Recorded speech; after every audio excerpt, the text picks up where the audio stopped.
नमस्कार।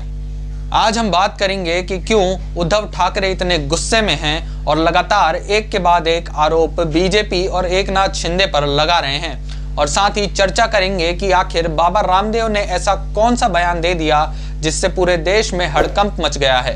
तब तक आप वीडियो को लाइक जरूर कर दें और वो घंटी का बटन दबाना बिल्कुल न भूलें। महाराष्ट्र के पूर्व मुख्यमंत्री उद्धव ठाकरे ने बुल्ढाना में एक जनसभा को संबोधित किया। उद्धव ठाकरे ने जनसभा को संबोधित करते हुए महाराष्ट्र सरकार और मुख्यमंत्री एकनाथ शिंदे पर जमकर निशाना साधा। उद्धव ठाकरे ने भारतीय जनता पार्टी पर भी जमकर तीखे वार किए हैं। उन्होंने आरोप लगाया कि महाराष्ट्र से छीनकर परियोजनाओं को गुजरात भेजा जा रहा है, जहां विधानसभा चुनाव हो रहे हैं। उद्धव ठाकरे ने बुल्ढाना जिले के चीखली जनसभा को संबोधित करते हुए कहा कि कर्नाटक में अगले साल विधानसभा चुनाव होने हैं। कर्नाटक के मुख्यमंत्री बासवराज बोमई ने महाराष्ट्र के अक्कलकोट और सोलापुर पर दावा किया है। उन्होंने कहा कि मुझे डर है कि अगले साल ये दोनों इलाके कर्नाटक को न सौंप दिए जाएं। उद्धव ने पीएम मोदी और सीएम शिंदे पर भी तंज कसा है। उन्होंने तंज कसते हुए कहा कि प्रधानमंत्री नरेंद्र मोदी ने पाकिस्तान के कब्जे वाले कश्मीर को वापस लाने का वादा किया है। उद्धव ने कहा कि पीएम के वादे का सीएम शिंदे ये निष्कर्ष भी निकाल सकते हैं कि कर्नाटक के 40 गांवों से अधिक गांव सौंपने में कोई बुराई नहीं है। उन्होंने कहा कि राज्यपाल भगत सिंह कोश्यारी ने छत्रपति शिवाजी महाराज को लेकर विवादित बयान दिया, लेकिन मुख्यमंत्री शिंदे चुप रहे। महाराष्ट्र के पूर्व मुख्यमंत्री उद्धव ठाकरे ने दावा किया कि पिछले कुछ महीनों में ही विदर्भ के करीब 1000 किसानों ने सुसाइड कर लिया है। उन्होंने कहा कि अगर मैं मुख्यमंत्री होता तो इस तरह किसी को सुसाइड नहीं करने देता। उद्धव ठाकरे ने ये मांग भी की है कि राज्य सरकार को किसानों का बिजली बिल माफ कर देना चाहिए।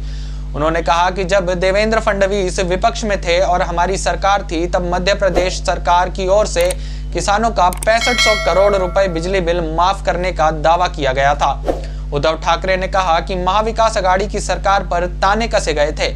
उन्होंने ये भी कहा कि देवेंद्र फडणवीस को चुनौती देता हूं कि किसानों के बिजली बिल माफ करके दिखाए।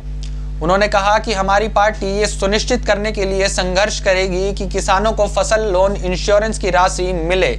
उद्धव ठाकरे ने बीजेपी को चोर पार्टी बताया और कहा कि यह राजनीतिक दल है या चोर बाजार है।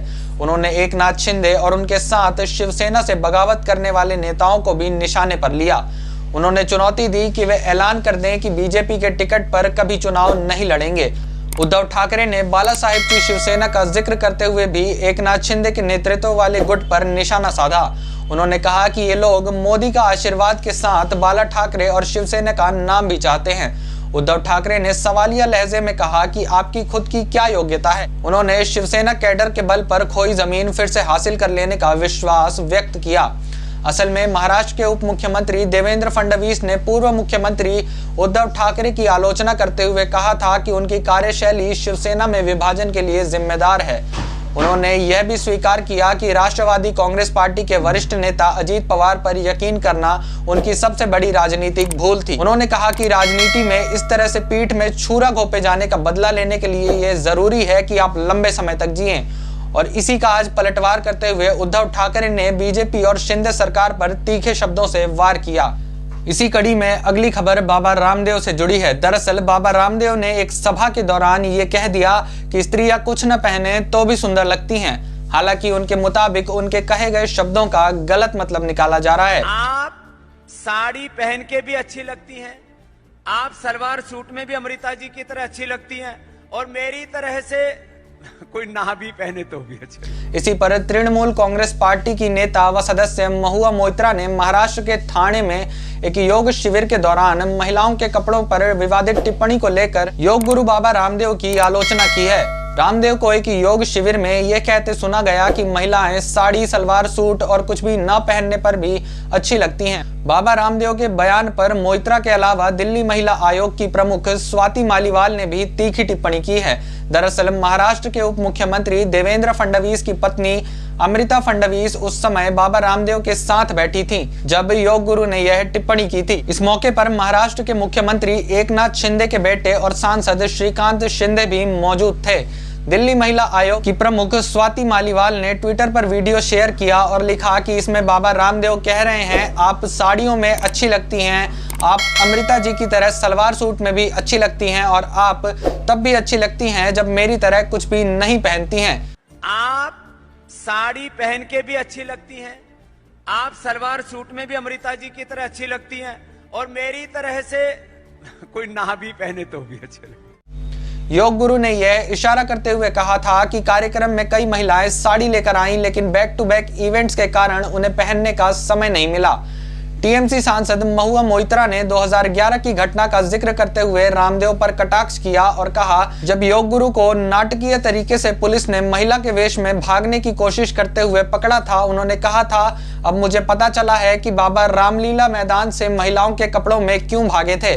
उनका कहना है कि उन्हें साड़ी सलवार इतनी पसंद है, स्पष्ट रूप से उनकी मस्तिष्क में एक बीमारी हो गई है जो उनके विचारों को इतना एक तरफा बना देती है। दिल्ली महिला आयोग की प्रमुख स्वाति मालीवाल ने रामदेव की टिप्पणी की निंदा करते हुए शुक्रवार को कहा कि योग गुरु को महिलाओं का अपमान करने वाली अपनी टिप्पणी के लिए माफी मांगनी चाहिए।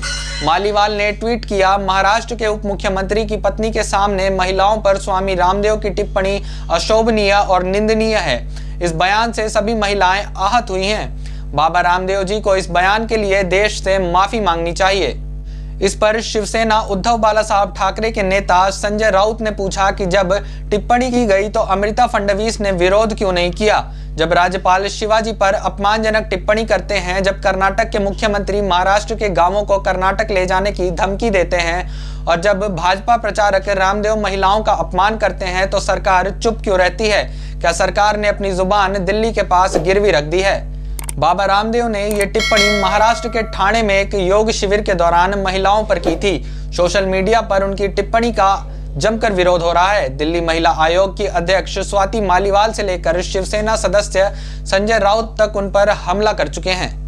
अब ये बयान तो निंदनीय है ही और जाहिर सी बात है कि इसका हर तरफ से कड़ा विरोध होगा, लेकिन ये भी देखा जाना चाहिए कि बाबा रामदेव ने ये बात किस संदर्भ में कही थी। उन्होंने इस बात को किसी और संदर्भ में कहा था। उन्होंने कहा था कि जो महिलाएं साड़ी लेकर आई हैं वो पहले से इस प्रोग्राम की वजह से साड़ी नहीं बदल पाई। इस वजह से उन्होंने कहा था कि अगर साड़ी नहीं भी पहने तब भी आप बहुत अच्छी लगती हैं। हालांकि इस संदर्भ को बिल्कुल नहीं देखा जा रहा है, हर तरफ से इस संदर्भ को नजरअंदाज कर दिया जा रहा है। सिर्फ बाबा रामदेव उस गलत टिप्पणी के ऊपर हर तरफ से निशाना साधा जा रहा है, हर तरफ से उनकी टिप्पणी का विरोध किया जा रहा है। चाहे वो महुआ मोइत्रा हो, चाहे वो स्वाति पालीवाल हो, चाहे संजय राउत हो, हर कोई उनकी इस गलत बयानबाजी पर उन्हें फटकार लगा रहा है। लेकिन इस पूरी टिप्पणी का संदर्भ क्या था, इस पर कोई ध्यान नहीं दे रहा है। सिर्फ किसी की गलत बात को लेकर उस पर फटकार लगाना और उसकी सही बातों को या उसके संदर्भ को नजरअंदाज कर देना सरासर गलत है। महुआ मोइत्रा ने तो यहाँ तक कह दिया कि बाबा रामदेव को सलवार सूट और साड़ी ही पसंद है, इसलिए वो दिल्ली पुलिस से बचने के लिए 2011 में सलवार पहनकर भागे थे। ऐसी निंदनीय टिप्पणी करना महुआ मोइत्रा को भी शोभा नहीं देता। ऐसी टिप्पणियां सरासर गलत है। बहरहाल आपको वीडियो पसंद आई हो तो वीडियो को लाइक जरूर करें और चैनल को सब्सक्राइब करना बिल्कुल न भूलें। धन्यवाद।